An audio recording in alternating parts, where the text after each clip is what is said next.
Il y a des soirs où le football bascule de la simple statistique à la poésie pure. La nuit dernière, sous le ciel menaçant de l'Angleterre, le Paris Saint-Germain n'a pas seulement validé son billet pour le dernier carré de la Ligue des Champions, il a fait quelque chose de beaucoup plus profond, de beaucoup plus intime. Il a exorcisé ses propres démons et ceux du football français.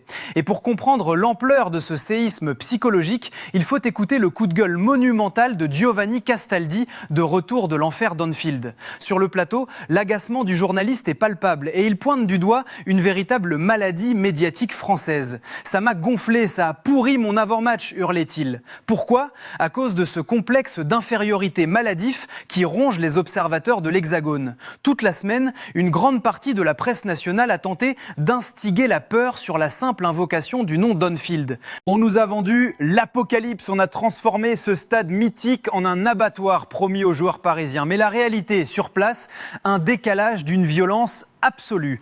En posant le pied sur le sol anglais, la délégation française n'a pas trouvé la faucheuse, elle a trouvé le respect. Un respect infini, presque craintif de la part de la presse britannique et du coach de Liverpool, Arne Slot. Les Anglais ne regardaient pas le PSG comme une proie, ils le regardaient comme l'équipe championne d'Europe en titre. Le vent d'optimisme qui a soufflé sur la capitale n'était pas de l'arrogance mal placée, c'était la traduction clinique de ce que l'Angleterre pensait de cette armada parisienne. Le contraste était si absurde que Giovanni, avec une ironie mordante, lâche la punchline de la soirée. J'ai regretté hier qu'Arne Slot ne fasse pas rentrer Anfield, vu que c'était son seul plan de jeu. La pique est cruelle, mais elle résume la démystification totale de cette forteresse soi-disant imprenable. Et puis, il y a eu le match, la réalité du terrain. L'ambiance était là, la pluie glaçante, le vent tourbillonnant, les frissons d'un grand soir européen. Et oui, ne mentons pas, de la 45e à la 75e minute, le PSG a tangué. Les hommes de Luis Enrique ont pris un bouillon terrible. Une tempête rouge qui aurait fait exploser en vol n'importe quel PSG des 5 dernières années. Mais au lieu de sombrer dans la panique, de voir les visages se fermer et les lignes se disloquer, il s'est passé un miracle. Quelque chose a muté dans l'ADN de cette équipe. L'analyste l'affirme sans trembler. Ils ont été moins bougés que l'année dernière. Pourquoi ? Parce que le prisme de l'an dernier a matrixé les esprits. On a oublié que le parcours héroïque jusqu'au sacre était jalonné de souffrances inouïes, notamment à Villa Park, où Paris avait frôlé la mort. Ce traumatisme formateur a forgé une carapace en acier trempé. Dans la tempête d'Anfield, le PSG n'a pas coulé. Il a fait le dos rond avec un calme et une solidarité qui force le respect absolu. Le mythe d'Anfield a été brisé par une équipe qui désormais sait souffrir sans mourir. Pour comprendre à quel point ce Paris Saint-Germain a muté, il faut dépasser l'impression visuelle étouffante de la tempête rouge et plonger le nez dans la froideur clinique des statistiques. Entre la 45e et la 75e minute, on a eu le sentiment charnel que Paris suffoquait, que les vagues de Liverpool allaient inévitablement faire exploser la digue. Mais que disent les datas des supercalculateurs d'Opta ? La vérité est vertigineuse. Sur l'ensemble de la rencontre, dans la fureur incandescente d'Anfield, le PSG n'a concédé que 2 grosses occasions. 2. Faisons un bond d'1 an dans le passé pour mesurer le chemin stratosphérique parcouru par cette équipe. Souvenez-vous du véritable cauchemar européen de la saison dernière, le match où Paris a réellement frôlé la mort clinique. Ce n'était pas hier soir en Angleterre, c'était à Villa Park face à Aston Villa. Ce soir-là, les Parisiens avaient pris un bouillon absolu, concédant un total effrayant de 6 énormes occasions. Ils s'étaient inclinés 3-2, la peur au ventre, et n'avaient survécu dans la compétition que grâce à un sauvetage miraculeux du bout du talon de Willian Pacho à l'ultime seconde de jeu. À côté de ce traumatisme de Birmingham où Donnarumma avait dû multiplier les miracles, la pression d'Anfield ressemble presque à un exercice de gestion de crise validé avec le flegme de vieux briscards. C'est précisément ici que le regard des puristes et des supporters a radicalement changé. Sur le plateau, Swan pose des mots très forts sur ce nouveau paradigme, brisant un tabou historique du parisianisme. J'avoue que j'ai pris du plaisir à voir le PSG jouer comme ça, souffrir comme ça et défendre comme ça. Car oui, le football total, la possession insolente à 70% et les victoires 4-0 à coups de combinaison en triangle, c'est grisant. Mais on ne gagne pas la coupe aux grandes oreilles en étant uniquement une équipe de gala de charité. Dans le grand vide du dernier carré européen, face au monstre absolu du continent, le jeu de possession finit toujours, à un moment ou à un autre, par se heurter à un mur d'intensité. À cet instant précis, il faut savoir ranger les smokings et enfiler le bleu de chauffe. Cette capacité nouvelle à s'arc-bouter, à transformer sa propre surface de réparation en tranchée infranchissable, envoie un message terrifiant à l'Europe entière. Voir la charnière centrale, ce monstre à 2 têtes composé de Marquinhos et et Pacho repousser les assauts avec une telle rage et une telle coordination rassure infiniment plus qu'une victoire stérile sans opposition. Derrière eux, Matvei Safonov, propulsé dans ce brasier, a sorti les parades qu'il fallait sans trembler, confirmant que chaque rouage, même le plus inattendu, est programmé pour la guerre. Ce PSG n'est plus cette constellation de solistes capricieux qui baissent la tête à la première contrariété physique. C'est devenu une phalange, une unité d'élite capable de s'adapter au chaos. Et c'est viscéralement dans cette souffrance maîtrisée, dans ce refus pathologique de plier, que les Parisiens prouvent qu'ils ont l'étoffe pour aller chercher un deuxième sacre consécutif. Pour prendre la véritable mesure du monstre qu'est devenu le Paris Saint-Germain, il faut impérativement sortir du microcosme français et écouter le silence respectueux qui s'abat sur le reste du continent. La revue de presse européenne livrée sur le plateau n'est pas un simple tour d'horizon médiatique, c'est un acte d'allégeance pur et simple. En Angleterre, les quotidiens d'ordinaire si chauvins et féroces courbent l'échine. Le prestigieux Guardian dresse un constat clinique et terrifiant. Le PSG a été impitoyable et a purement et simplement démystifié Anfield.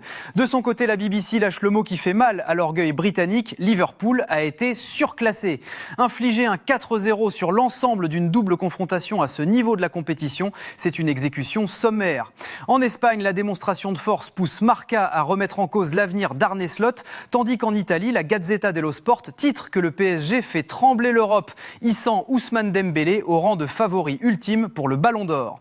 Le message est clair, l'Europe ne regarde plus Paris comme un nouveau riche capricieux, mais comme le souverain incontesté. Mais au-delà de l'analyse froide des journalistes, c'est la dimension mythologique de cette rencontre qui va s'imprimer dans la rétine des puristes. Sur le plateau, l'émotion de Johan et Greg est palpable. Ils plantent le décor d'une nuit qui restera gravée dans le marbre. La pluie battante, les bourrasques de vent glacial, l'ambiance électrique et surtout ce poids tragique et silencieux de l'histoire avec l'hommage bouleversant rendu aux 97 victimes de la tragédie d'Hillsborough. Hier soir, dans ce vacarme assourdissant, le PSG ne jouait pas seulement contre 11 joueurs habillés en rouge, il affrontait des fantômes, il défiait l'âme même du football anglais. L'analyste le résume avec une passion incandescente. Un gamin de 14 ans qui a regardé ce match a pris une dose de 50 ans de passion du foot en intraveineuse. C'est l'essence brute, viscérale et épique de la Ligue des Champions. Et c'est précisément dans ce décor apocalyptique qu'une nouvelle identité s'est forgée. Oubliez les passements de jambes et les lucarnes nettoyées, l'image iconique de cette qualification, c'est le visage déformé par la rage de Marquinhos, le capitaine brésilien, auteur d'un sauvetage kamikaze in extremis, alors que Virgil van Dijk pensait avoir fait trembler les filets, s'est relevé en hurlant à la mort, célébrant un simple tacle défensif, comme s'il avait marqué le but de la victoire en finale de Coupe du Monde. Cette explosion d'adrénaline pure trahit la naissance d'un véritable esprit de bande. Ce PSG-là est possédé par un démon collectif. Regardez les comportements loin du ballon. Après chaque parade miraculeuse de Safonov, après chaque sauvetage de Pacho, les joueurs se tombent dans les bras, se frappent le torse, s'embrassent comme des frères d'armes survivant au chaos d'une tranchée.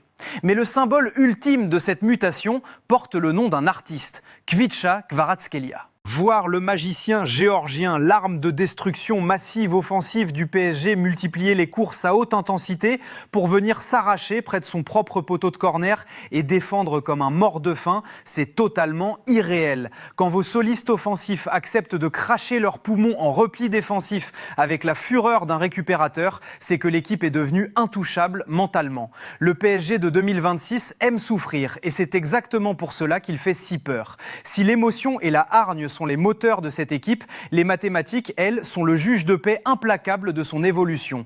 Et sur ce terrain-là, le Paris Saint-Germain est en train de réécrire sa propre histoire avec une encre glaciale. Giovanni dégaine sur le plateau la statistique qui tue, celle qui fait réaliser l'ampleur de la métamorphose défensive du club de la capitale. Sur l'ensemble de cette double confrontation face à l'ogre de la Mersey, Paris n'a pas encaissé le moindre but.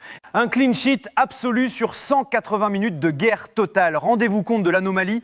Dans toute l'histoire de l'RQSI, c'est seulement la deuxième fois que le PSG réalise cet exploit chirurgical dans un match à élimination directe. Ce verrouillage systématique n'est pas un accident, c'est la validation d'un projet. Il vient couronner une régularité européenne qui impose désormais le respect et fait taire les derniers sceptiques. Les chiffres balayent les clichés du passé. Depuis 2020, le Paris Saint-Germain vient de valider son 5e ticket pour les demi-finales de la Ligue des Champions. C'est colossal. Le PSG est tout simplement l'équipe qui atteint le plus souvent le dernier carré européen sur les 6 dernières années, potentiellement rejointe par la Maison-Blanche selon les résultats du soir. Le club n'est plus l'étoile filante qui s'écrase au printemps, il est devenu l'un des véritables tauliers du continent, une institution assise à la table des rois avec la légitimité du sang et de la sueur. Mais alors, quelle est la différence fondamentale entre le PSG vainqueur de la dernière édition et cette nouvelle monture? Sur le plateau, Ambre pose un diagnostic d'une lucidité foudroyante. L'an dernier, l'Europe a été émerveillée par un PSG feu follet.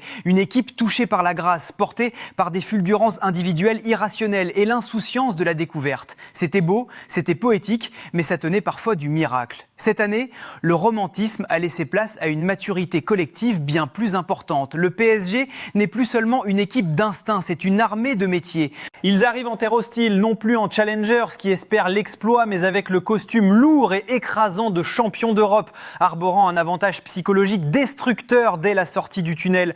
Et le grand marionnettiste de cette machine terrifiante s'appelle Luis Enrique. L'Espagnol est qualifié sur le plateau d'architecte extraordinaire. Il a réussi là où tous ses prédécesseurs se sont cassés les dents.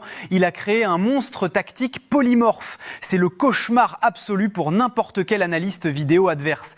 Vous voulez laisser le ballon au PSG? Ils vont vous étouffer avec 70% de possession et des attaques placées. Vous voulez les presser haut? Ils vont vous punir dans la profondeur. Vous voulez les acculer sur leur but, comme l'a tenté Liverpool? Ils acceptent de souffrir en bloc bas et dévorent vos attaquants. L'entraîneur de Liverpool, Arne Slot, l'avait compris avant même le coup d'envoi. Comme le glisse le plateau avec une trivialité assumée face à l'éventail tactique d'Enrique, Slot se faisait un peu dessus. Ce pari-là a la réponse à absolument tous les scénarios imaginables. Comme le résume parfaitement l'analyse finale, ils ne sont peut-être pas intrinsèquement plus forts individuellement que l'an dernier, mais collectivement, ils sont infiniment meilleurs. La conclusion de cette nuit anglaise dépasse largement le cadre d'une simple qualification en demi-finale. Ce que nous avons observé sur la pelouse d'Anfield, c'est l'achèvement absolu de la métamorphose du Paris Saint-Germain.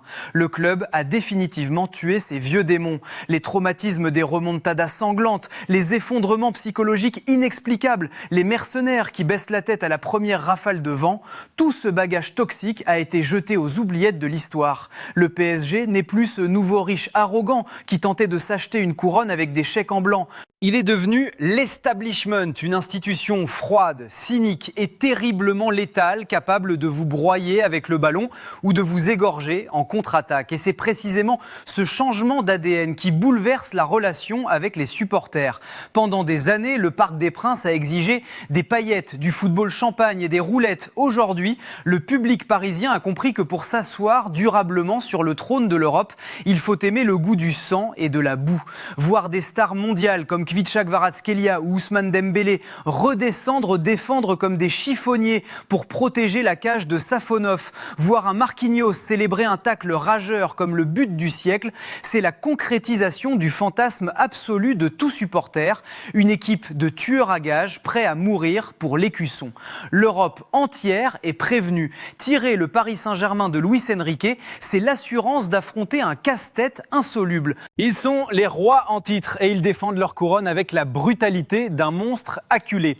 En atteignant sa 5e demi-finale depuis 2020, Paris vise désormais ce qui sépare les très grands clubs des légendes immortelles, le back-to-back, ce doublé européen consécutif que seul le Real Madrid a su banaliser dans l'ère moderne. Si ce groupe, qui sait désormais allier la poésie de la possession à la violence de la souffrance défensive, parvient à conserver son titre, il inscrira la plus belle page de l'histoire du football français. Alors la famille Can Inside, c'est le moment de rendre votre verdict. Est-ce que ce PSG version 2026 polymorphe et guerrier est véritablement injouable? Sont-ils capables de réaliser le doublé historique en Ligue des Champions?